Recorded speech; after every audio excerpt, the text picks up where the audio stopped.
The impudence, the audacity, the unmitigated gall of those Knuckleheads of Liberty podcasters daring to voice opinions outside the mainstream of accepted thought. Listen if you dare.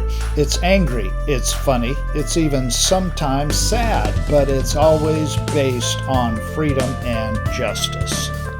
When the Declaration of Independence was written, Thomas Jefferson wrote these words: "We hold these truths to be self-evident, that all men are created equal, endowed by their Creator with certain unalienable rights.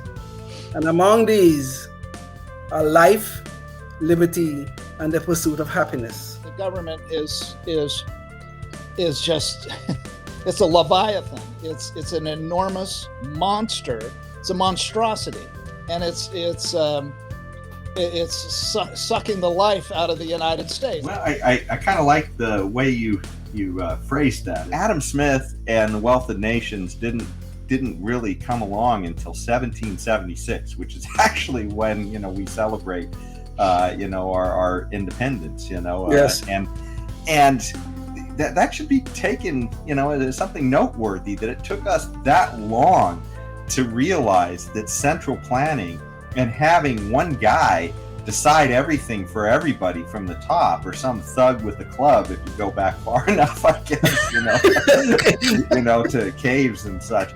Either way, it took us that long to realize that we were so much, I guess, wealthier as a society if we engage people from the bottom up and let people make choices for themselves. I guess we could argue, Jason brought up that we give all this power to government. I'm not sure what we gave and what was just ripped right out of our hands, or I should say, out of the hands of the Constitution. I'm hoping it's not just a win for Republicans. It's a win for Republicans. Okay, it's a win against Democrats, so that's always great.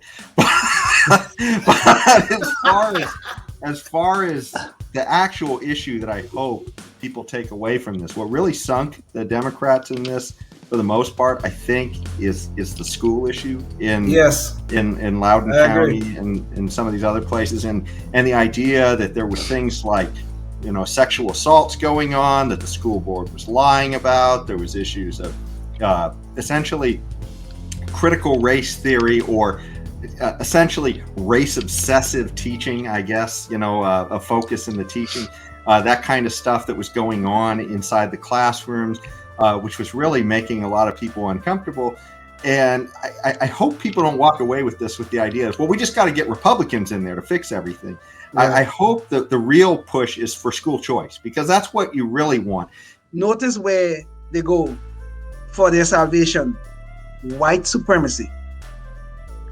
A while ago, George Bush, I'm talking about the second one, he said that our standards that we are setting for black and brown children, I'm paraphrasing his words, we are seeing nothing but a soft bigotry of low expectations. We are now looking at our education system. We are totally dismantling it, and we're going to replace it with these equitable things that are going to take us to this educational utopia. But the thing that nobody could never answer: 1 and 1 equal to 2 in every language, every culture, every country. How could you then say there's any sort of bias, any sort of ethnic or racial bias in mathematics? Calculus is the same everywhere. I first learned calculus in a foreign country, foreign to this one, the land of my birth, Trinidad. I have taught calculus and other forms of mathematics to people from nearly everywhere in the world. Mathematics is the same wherever you are. It's a universal language. Qualified immunity for police officers, at least, has been a disaster and has allowed all kinds of abuses. And it just needs to stop, in my humble opinion. And they need to protect themselves, however. And the ones that do the best jobs out there and destroy rights the least and uphold rights the most will pay the least amount of malpractice insurance, just like physicians do. Life, liberty, and the pursuit of happiness, always and forever.